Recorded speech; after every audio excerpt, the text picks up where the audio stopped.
Absolutely. Yes, exactly. I So, think just knowledge is power, the more you know about what you have in your home, then the more you can make educated choices, because so many times I didn't know that what I was using was as toxic as it really was. Again, like you were talking about it yesterday with the greenwashing, mhm, people just assume because it's method or Myers that it's good, you yeah, know. greenwashing is a very serious marketing thing that's happening to consumers that they need to be aware of. Okay, so here's our agenda for today. We're going to talk about chemical sensitivity and really what are you sensitive to the chemicals in your home, and a little bit about what's happening for people that are super sensitive to fragrances or to some of the other chemicals. Um, if you are going to create a healthy home, and it's a journey, right, Debbie? I Mhm. mean, haven't you Absolutely. started with a few things and then gotten into more things? That sort of it's almost like opening Pandora's box, isn't it? Absolutely, absolutely. And again, like I just said, it's like you don't realize that you're using something that's toxic. And so you start learning, and then little by little, you start removing those things. It's like, oh, I didn't know that wasn't good. So let me get that out. You really can't go through your whole house unless you've got unlimited funds and time. Just get rid of everything that's toxic and then start all over. So Right. it's a journey, Hmm. little pieces, one day at a time, one step at a time. Then it's not as overwhelming. Right. And then we're going to talk about whether you buy organic produce or regular produce, why you should wash it. And then we're going to talk about the challenge for the day. So that's our agenda for this morning. And we are hoping that you have enjoyed your time with us. And this is our last day. So here you go with our last bit of helpful information um, about chemicals. Chemical sensitivity. A lot of people are starting to talk about the sensitivity to chemicals, and it actually is a serious condition. People are having serious reactions to chemicals, and it could be from something in your carpet, it could be from a pesticide, it could be from paint, or it could be from mold, it could be from diesel exhaust. And here's the big one: fragranced consumer products, and or you could be from renovation materials.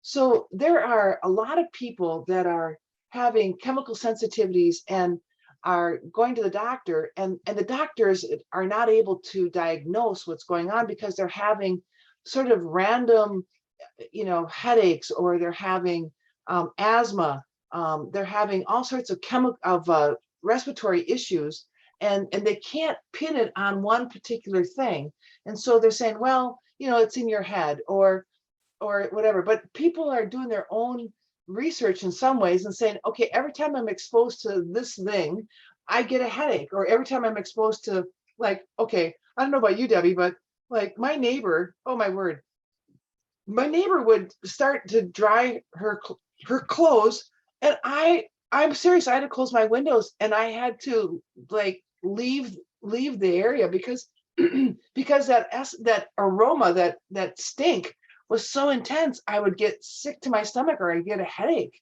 I know, I'm with you. I'd be taking a walk in my neighborhood and you could smell it coming out of people's dryers when they're doing laundry. It was crazy. My mom Right. used to use those dryer sheets. And her and I swap clothes here and there. We were kind of the same size. And she gave me a shirt and I have it hung, I put it in my closet. And this was years ago. I think she's since learned, but I opened my closet and I like immediately got a headache. I was like, whoa, like what just happened?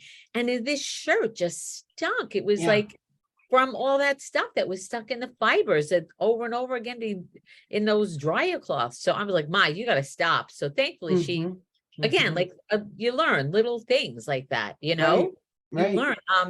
One of the gals on my team, she has a baby now too, but the child is really sensitive to the skin. She uses Young Living's laundry detergent because the child was getting rashes on her skin. And thankfully she didn't run to the doctor. She was knowledgeable enough to know, like, this is what's causing the problem, and didn't like go get some kind of cream to fix it. And she Mhm. realized just by changing up her laundry detergent, now the baby's fine and doesn't have the rash. So it's being aware of those chemical sensitivities. You're right. And I think if people haven't, before, when everybody was working in and amongst each other, before COVID, and now you've gone home, and if they were exposed to chemicals at work, and they've been able to work from home, and then if they go back to work and they're like, oh, this was I'm not feeling well in this environment.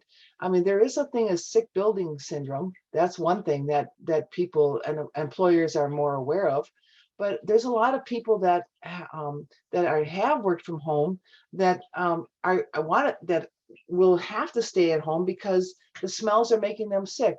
And Mhm. especially the smells from other people. Like, for instance, you're talking about the shirt your mom washed for you. And so in some ways, there's a serious part of society that cannot be around other people's fragrances. Uh, and they liken being around other people's fragrances, um, on the low side of this syndrome, and they call it multiple chemical sensitivity syndrome. They liken being around people that have a lot of fragrance to them as being around somebody who's exposed to cigarette smoke. Mm. And Wow. yeah, and they say, and to the point that in the movie Stink, there's a young boy who wants to go to school, and all these young kids are wearing a particular, um, it's it, they really, the marketing is really strong for young men to wear an essence called Axe that's going to sort of get the girl right, and so he's had such a reaction to this that he goes into anaphylactic shock. So I mean, that's the high end of people really getting sick after being exposed to a fragrance. And so then they've asked the school if they could have an axe free kind of experience. And so he went to school, and all these people tried to keep the school sort of fragrance free. And then at one point some kid sprayed it and he went into anaphylactic shock and went back to the hospital. I mean, that's the high end of people that are super sensitive to fragrance. But Mhm. I think what we were talking about before we got started recording was how these people are sort of the canary in the coal mine, Mhm. and how fragrance is such a huge issue because there's hundreds of chemicals that are hidden behind that word fragrance. And Mhm. we have to really, for the health of our nation, for the health of our friends and the health of our families and the health of our homes, we have to remove anything in our homes that says fragrance. It's just that bad, isn't it? It really is. It really is. And just going a little bit back to where you're talking about the offices and people going back into work. My mom was because, and I think it's because of COVID. So now all these buildings are putting like disinfectant through the air filter systems. Right. And my mom goes to work and she's like, I sneeze all day while I'm in the office. All I'm doing is sneezing all day. She said, I don't know what it is. I leave there and I'm fine, but I'm there and I'm so they're probably putting stuff through the AC unit to think Right. they're helping people, Right. And, and they're and that, not, no, right. so, And and it's probably full of fragrance. how could it not be? I mean, they stick fragrance in everything. And Yep. it's really, when they use the word fragrance, it's really an umbrella term for their chemical cocktail of whatever. And they don't even have to disclose it. I mean, there was a story that I was reading about a woman that was trying to find out what was in some of these things. And so she had her lab, she sent this stuff to her lab, and the lab said that really only about 5% of what was in these products was disclosed on the labeling.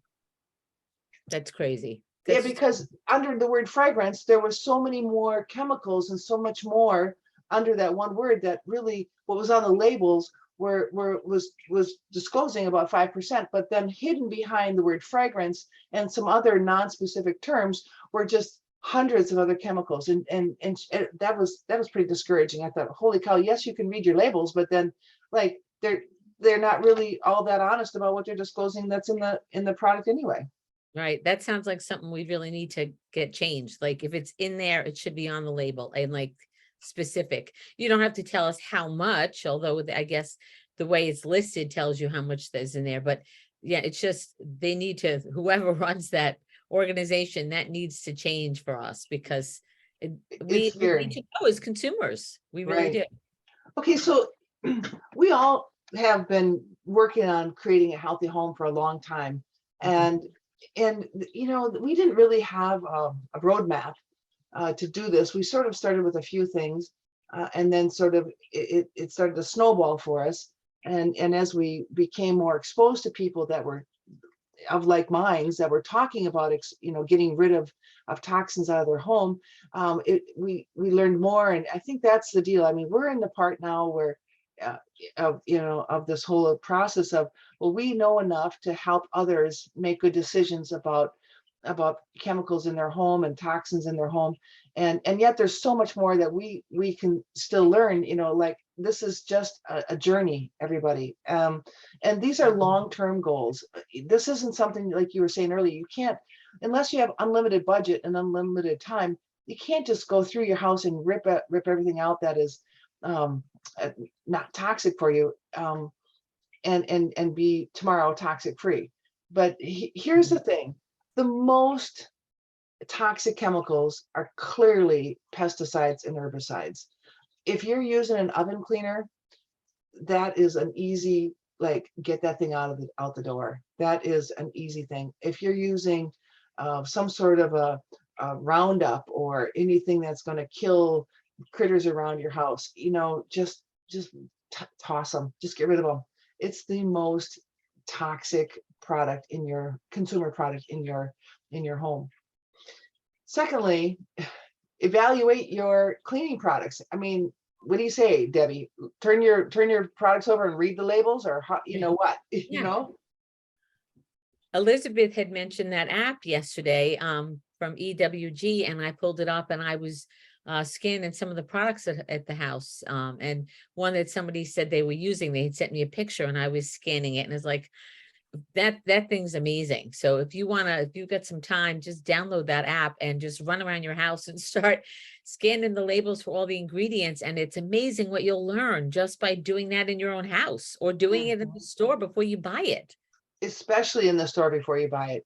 I mean, if it's going to come up with, are they doing the ABC or are they doing the 1, 2, 3 on the app? They give you a grade. It was, yeah, it was a color. It was a color too, a Oh, color.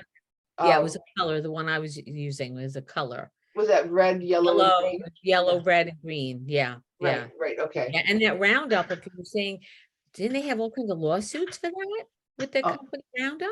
yeah, Right? So they yeah. know what they're putting out there. They know what they're selling. There's all kinds of lawsuits and it's still sitting on the shelves, I think. I don't know. I haven't Oh, bought it Roundup. is. It still is. But here's the deal. I mean, paying people off is still cheaper than, because they can still make so much money selling their product. It's still cheaper to pay off a lawsuit than it is to pull the product. Crazy, crazy, crazy. Right. So yes, EWG, great little app. And so evaluate your cleaning products, and then simply just remove them. Mhm. Remove them. Here's a really cool thing. Like, go through your home and look at some stuff and say, do you really love this product? Maybe you have something like I don't know, a facial thing, or maybe you have a cleaning product that you absolutely love. And so keep that one, fine. But then remove the rest of them. And then as you remove the toxic products, you're going to start to develop a different sense in your home. Like 15 years ago, Debbie, if your mom would have washed your sweater or shirt in her stuff and returned it to you, you may not have been so sensitive to it, right? But Absolutely. but here you've removed a lot of the chemicals from your home, so you're living in a more toxic free home. And so now you just when your nose is accosted by those odors, you react, don't you? Absolutely. Absolutely. When I go into the store, I can't go down the cleaning aisle No. Or like if I'm in the mall, I cannot walk on the same side of where they have those bath stores, Right. where the fumes are like coming out of the doors. Like I cannot go by there because, or the candle shops, because Mm-mm. it's inundating. You know, I Yeah. can walk into a store and I can tell if they're using a cleaning product that begins with an F. I immediately start getting a headache and I'm like, I can't stay in here. I Hmm. can smell it. I cannot say I'm gonna get a headache. No. And I was never like that. It just, as I started getting rid of all the toxic chemicals in my house, I became more and more sensitive to the stuff, Well, it's which crazy. is good. Yes. My nose is actually helping me and working with me. Saying, "Oh, Hmm. nope, you don't Hmm. want to be there," you know? Right. Um, and that just is part of self-care, isn't it? Absolutely, Hmm. absolutely. Hmm. Yep, And yep. then the last thing is, as you remove stuff, you have to replace it with something. You need to have a good cleaning product. Well, replace it with safe ones. And every natural product that you purchase is actually a vote for your health. It's actually a vote for your family's health. It's it's Mhm. it's it's prevention is a vote for your health. But when you are purchasing all of these items with especially fragrance in it, if it has fragrance in it, it's a no-brainer. Just don't purchase it, or please get rid of it. Um, that is sick care is expensive. I mean, Mhm. when you get sick, and here's the other thing, like being diagnosed as sick, and what you're being diagnosed as when you have all these mystery illnesses that are cropping up from all Mhm. sorts of different, people are going to the, why did I develop asthma? Why did I develop these respiratory things? How come I'm having headaches? What are some of the simple things that, I mean, these are just things that people are having reactions to, but there are many more physical symptoms that people are having from these chemicals. Skin rashes is another one. Mhm. People just simply break out from all of this stuff.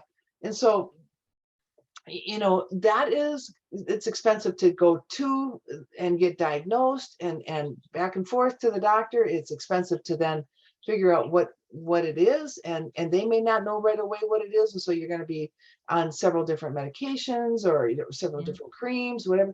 And really, it could be that you're reacting to something you purchased willingly and brought into your home. Yep, yep. And it goes far beyond just a skin rash or an allergy. I mean, it can cause serious illnesses, like life-threatening illnesses, these toxins.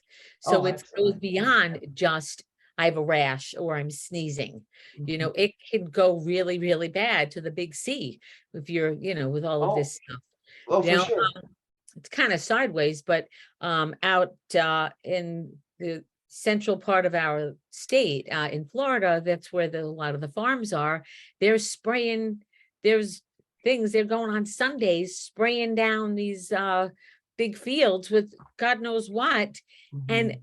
people in that area are like not healthy. And Mm-mm. they're like, and I Mm-mm. was talking to one guy that lives out there that knows these people and the farmers, and she's like, Sunday afternoon, everybody's going to church and everybody's outside and they're spraying this stuff and we're all breathing this stuff in. It's like, she's Mhm. she's torn because they're friends, but they're also like really harming the whole entire State town. population, the whole entire population, truthfully, because Yeah, their children are exposed to all this stuff, yeah, and they're especially vulnerable to all these things. They're yeah, smaller in size yeah, and weight, and their organs are still developing, yeah, and and they don't have the same ability to get rid of these toxins, than adults do. And then I don't know. It seems like they're going to be having all of these. We all have bioaccumulation, but like, I think as children of the 60s, we didn't have as many toxins inundating our daily life as the kids that are born, like, mhm, in 2020 or 2021. yep, It's really going to be a different thing. So mhm, we think that, I mean, our goal in cleaning our homes is to remove the dirt and the contaminants, and then we often end up replacing them with allergens and poisons. And so that's really our goal here, is to help you be more mindful, more aware, more educated, because there are many alternatives to these toxic commercial cleaning products. And we are here to help you understand what your options are and why you should get rid of them. So please just start the journey, or further yourself down the path a little bit more, and do create a healthy home for the sake of your family, for the sake of your own health. Absolutely. So today we're going to talk a little bit more about why is it important to wash your produce. There, you know, I as a kid, I know my mom washed our produce in just plain out and out water, but Mhm. city water, I grew up in the city.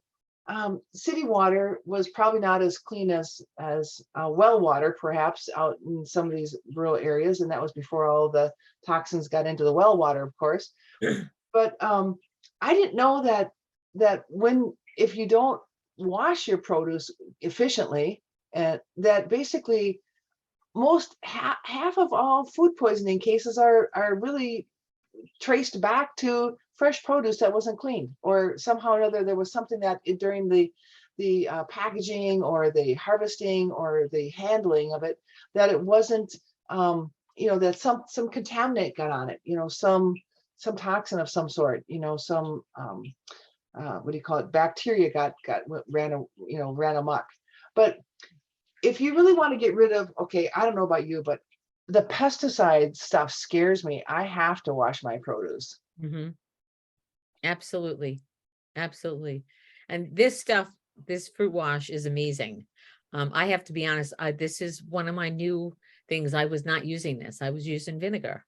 Oh, Um, mhm. and just because we're doing this class, this one entered my life, and I did that broccoli challenge, which I posted a video. You'll see, I'll post it later on today, when we're done here. And what a difference. I was blown away on how much stuff I have been leaving on my fruit Produce. and my vegetables. It was like on my produce. I was like, oh my goodness. Mhm, It was mhm. almost scary. It was like, Oh yeah, absolutely. This is my second favorite product. I have to say, this is awesome. And I wash my produce, whether it has a rind or not. I wash my watermelons, my lemons. I wash mhm, all of them, because if you take your knife and you're cutting through that fruit, um, that basically your knife is going to take whatever's on the outside of that fruit and take it right through the meat of that fruit, and mhm, spread that stuff. So I wash everything.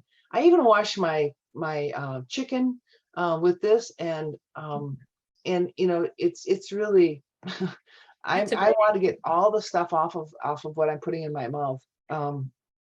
Great idea. I would, before I had this, I would spray, like you're saying with watermelon, I would spray thieves cleaner on my Mhm, watermelon rind. And why? Because mhm, I'm thinking people have been carrying that. It's been trucks. It's yeah, like all over the place, no less the pesticides. It's like, right, how many hands have touched this watermelon? for sure.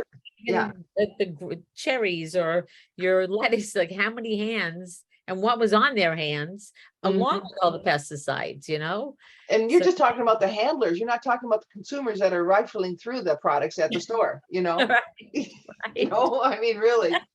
Oh my It's gosh. crazy, So, yeah. And eh, somebody had said to me, yeah, I was talking about with this with somebody, with a friend, and she's like, "Well, that stuff, it's expensive. Like, I'm gonna use vinegar." And but when it looks like a small thing, but you only use such a tiny, tiny tiny bit. bit Yeah. that it's like, no, this is not really expensive. Mm-mm. It's an investment, but it's an investment into your health, and you use so little. I bet you this thing will last me, I bet you close to a year. Because you use, I think they say a half a teaspoon to a gallon of water. I don't Mhm. use a gallon of water to clean my stuff. I Mm. put them in a bowl. Right. So, you know, when Speaking of, don't get scared when you look at the price is basically what I'm saying. oh, yeah. And speaking of a bowl, here's today's challenge. What we really invite you to do, and Debbie, you did this, so this is kind of fun, but Oh, describe what you did. You had two bowls of water, right? well, actually, I had 3 bowls of water. Okay. I did plain water, I did vinegar, and then I did the thieves fruit and veggie wash. And I had them all laying down, and I cut up my broccoli, and I stuck like a stalk of broccoli in each bowl. And I switched around. I left it sitting there not even maybe a minute. I mean, not long at all. Because I didn't want to, like, I'm doing this video. I'm like, I don't want to like spend all this time people waiting, like TikTok, Mhm. TikTok. So, Mhm. and then just within a minute or two, I pulled out each stalk and you can totally see the difference Mhm. on how it looks with just the water. And then the vinegar did a better job. Right, But then when you go look at the one that was done in the fruit wash, it was like 100 times better, like right. cleaner. There was no stuff on it. It was green. It was fresh looking. So I posted a video, and then after that, I'll post the pictures like stills of like a Mhm. close up me holding the broccoli like this. And Yeah. you'll see like huge, and do it for yourself because it is mind blowing. When you actually experience it and you see the difference, it's like, oh my gosh, all right, I'm sold. I'm sold. Wow, yeah, Yeah. it Yeah. is pretty amazing stuff. I mean, this is seriously my second favorite product to the Thieves Cleaner. It just was so good. So, Yeah. Really great stuff. all right. Well, today this is what we ask you to do for our day 5 challenge, and that is to use the fruit and veggie soap. We hope that you've been able to learn a lot more about what's happening with us on your detox your home, and you've picked up a few more items and ideas. And so we're going to thank you and wish you the best on detoxing your home. Right. And we'll be back tonight at 9 Central, right? 8 Central, Right. 9 Exactly. Eastern, right? Right. Still getting the times. Yeah. And we'll see your challenge pictures hopefully in there. So you can post throughout the day. And I think we're gonna be doing a raffle at the end of the day and kind of like sum it up and answer your questions, anything that you have to ask us that you haven't had a chance all week to bring up. It doesn't have to just be about what we talked about today, but anything that we've discussed all week. Please bring your questions to us because we're here to help. Good. Okay. Thanks a lot.